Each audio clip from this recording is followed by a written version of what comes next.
What's going on, everybody? This is dkdynamite for a video that I didn't expect to be making today. I had some other stuff on deck, but after seeing the news, I just think the info that came out today was far too good to pass up. So with that being said, we're going to be breaking it down. Definitely stay tuned. But in the background, we got some gameplay of Playercount here inside of multiplayer, and I'm actually surprised that this is the footage for today's video because SPMM has absolutely been cranked up to the max, but it kind of feels like over the last few days, MP's kind of been quieting down a little bit. Not as aggressive as last week, but over in Warzone, things have been hectic, probably more than ever. So we'll see if it keeps flip-flopping like that over the next couple of weeks. I think SPMM will also play a little part in something we'll be talking about later in this video. Real quick, I also wanted to address a rumor that I made a whole separate video about a few days back. That was also a really interesting topic that I really wanted to make a video about, and it was regarding the potential to see paid DLC again with Black Ops 7.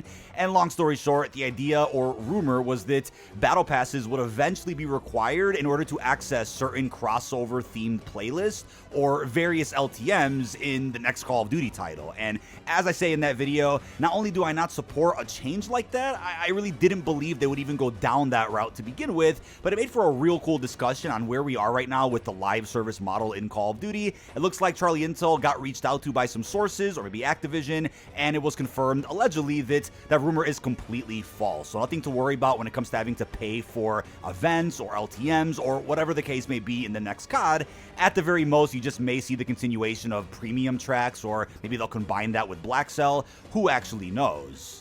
Now, as of earlier today, two different bundles that previously released in Season 1 ended up releasing for free if you are a subscriber of PS Plus or Xbox Game Pass. So there's the Silent Sands and Bladed Shadow bundles, which aren't anything too crazy, but are now free if you are on PlayStation or Xbox with the correct subscription. So I know they did something like this back during, I believe it was Season 1, but I think when this first happened, it was only for PS Plus subscribers, and Game Pass had to wait around a month to get access to that same free set of bundles. But this time around, two free bundles are available on the same day for both of those platforms. Now, aside from the two operator skins, 4 blueprints, and other cosmetics you'll get from those packs, there's also an exclusive calling card you can start unlocking for free beginning tomorrow. So it'll be a community-wide challenge where if we all achieve 15 million wins across Warzone, multiplayer, or zombies, that includes Xvilles for zombies, by the way, we'll be unlocking the High Road animated calling card, and it'll be available from May 9th until May 14th. I'm sure considering there's tens of millions of people playing the game, as we'll be getting into, this community challenge is going to get completed. So I want to get into things by first addressing this report that did come out as of yesterday according to Tweaktown. This is an outlet that has reported a little bit in the past, which many other outlets have corroborated reports with. So it looks like this is a fairly trustworthy outlet, just FYI. As they said, an analytics engineer at Activision has apparently stated that Black Ops 6 is, and I quote, Activision's highest grossing title, according to LinkedIn. So I'll put up some screenshots just so you can get the context of where this report initially came from. That's important to know that probably because of Xbox Game Pass subscriptions, Black Ops 6 ended up being the highest grossing Call of Duty title, not just Call of Duty, but Activision title, which I guess you can say surpasses the crazy records that Modern Warfare 19 and Modern Warfare 2 ended up breaking a couple of years back. Now, this isn't meant to start a debate in the comments as to which Call of Duty is better. It's just meant to point out that Black Ops 6 has been that successful regardless of the issues that we've all pointed out over the last couple of months. But on top of that, there is a follow-up report that does claim that Xbox has been the most popular place for Black Ops 6 since launch, and especially was with Game Pass in November. But as of March 2025, PlayStation apparently has retaken the lead with 33% of Call of Duty players, while Xbox sits at 32.5%. Now, the remaining percent would obviously be a split on PC with Battle.net, Steam, and I guess Microsoft Store downloads, if I had to take a guess. But this is a case where I can ask, was it really worth losing sales on Black Ops 6 when those potential sales were then converted to Game Pass subscriptions, since, according to the press, as of recently, Game Pass revenue is up even though Xbox hardware revenue is down. Now, even though Black Ops 6 is the highest grossing COD, likely because of Game Pass, PlayStation still took that lead. Does that mean that people that were subscribed to Game Pass just for COD just stopped playing the game, moved on to other titles? Or does it mean the Game Pass experiment wasn't really worth it because either way, Microsoft lost out on money for not getting those game sales? Regardless, we all know Microsoft is making all the money at the end of the day anyway, regardless if you want to choose to play Call of Duty on a PlayStation, on a PC, or on an Xbox, they own Activision now. So either way, Microsoft is benefiting in some way. Here's where things get wild though. As of earlier this afternoon, according to the Game Business, this is what the official player counts look like for the Call of Duty franchise. Keep in mind, this is a fairly large report since we haven't gotten any information in the last couple of years as to what the player count has looked like inside of COD. Obviously, that fuels the rage baiters and the grifters to say, oh, well, Activision's not displaying the player count in-game, they must be hiding something. And there was, of course, that really weird rumor that allegedly was debunked back during Modern Warfare 2 that supposedly showed us the player count, and that's been used for years as ammunition for some of the scammers out there that continuously talk about that, to just talk down on the COD franchise or anybody that supports it. But we've also had access to the Steam numbers, which, again, don't really reflect anything. I don't care if the trend says, oh, they're losing players every month. Who cares? Unless you're a shareholder in the franchise, why do you care if the player count's dropping off? When that's what happens to every game, even live service ones. And you know there's always going to be a peak whenever a new season or Reloaded update drops. And then towards like the end of the year before the Haunting, you probably see the biggest dip before we end up seeing a massive spike in Call of Duty interest when the next title comes out. That's been the same cycle every single year. But regardless, according to the new reports, Steam for sure has some of the lowest players in the franchise, whereas PlayStation and Xbox are dominating. And I'm sure Battle.net probably has more players than Steam does, but regardless of any of that, according to this new report from the Game Business, in March of 2023, the entire COD franchise, or I should say COD HQ, so any title under the new engine and new launcher, had 22.4 million players. That then dropped a year later to 20.8 and is now sitting at 20.6. So about a decrease of 200,000 people in the last year. There's a lot to take away from that because you could say, oh, well, look at that drop of 2 million plus players since March 2023. Well, shall I remind you that the hype going into Warzone 2.0 was huge. I mean, a sequel to Modern Warfare 19, which was at the time the biggest, if not one of the biggest Call of Duties of our time. Yeah, the hype going into that was insane. So I'm not surprised that over the years, people have probably dropped off from the franchise, got frustrated with SPMM, or got interested in other games, or just moved on altogether. That doesn't really shock me all that much. And it's also worth pointing out here that this ends at March, which I think was the wrong month to use.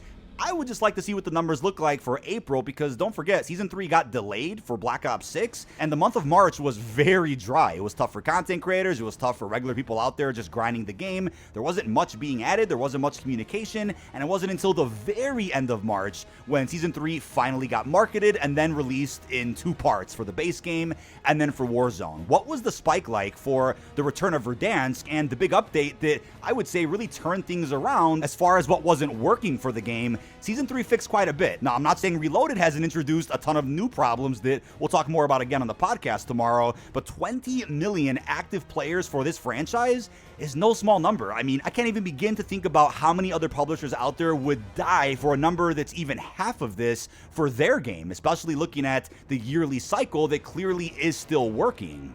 But it's also worth pointing out, right? Now that we know Black Ops 6 is the best-selling COD, think about Modern Warfare 3, which sold less than Modern Warfare 2 and BO6, yet seems to have retained more players over time than Black Ops 6 has. Now, I get it. If Black Ops 6 is the biggest COD ever, then that's bound to also have the biggest drop-off ever, as every game eventually does have a drop-off. That's apparent, but Modern Warfare 3's live service support, as I've always said, has really been the gold standard for multiplayer and Warzone, obviously not zombies, and it seems like people were interested week after week, month after month, to try out the new challenge events, the weekly challenges, the crossover experiences, and all the free rewards that came with that.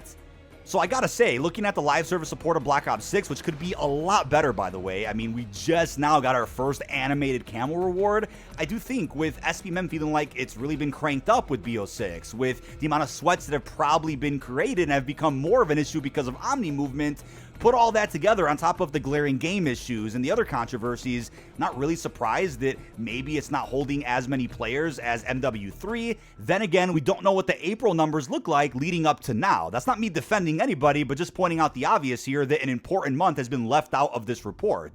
Now, a big takeaway here is that even after all the issues we've seen with Black Ops 6 and Warzone, don't get me wrong, Season 3 really did fix quite a bit with both the base game and Battle Royale.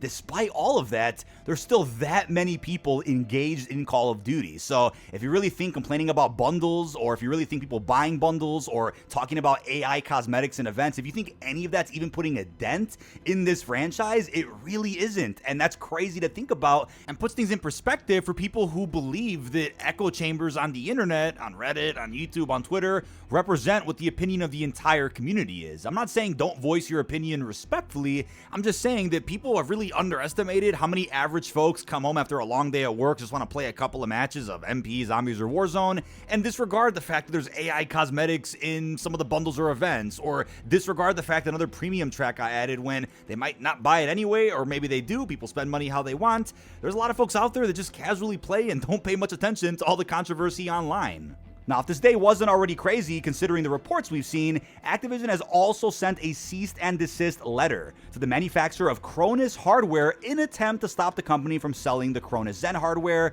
which of course will crack down on cheaters. They've also filed a lawsuit against a group of individuals responsible for cheats and various cheat devices, as well as manufacturing, as they're seeking a jury trial for interfering with the Call of Duty IP. I mean, better late than never, right? This is something that we would have hoped to hear about around a year or two ago. I mean, Black Ops 3 has been completely unplayable on PC for as long as I can remember because of these guys, but what about the folks that keep shutting down their cheap providers and then reopening under a new name? I mean, it's great to see that Activision is finally cracking down on these problems, let alone the Cronus hardware, man. I mean, you see thousands of sales on Amazon every single month, and they don't all have to be for Call of Duty players out there, but it's been a problem, and I think it's just become a tired old conversation that I'm happy to move on from finally. Ricochet will never be perfect, we all know that, but any step forward that involves suing companies or holding individuals responsible for the chaos they've caused, that all could just set a precedent so that hopefully we see a lot of that crap die down for not just COD, but even other franchises out there.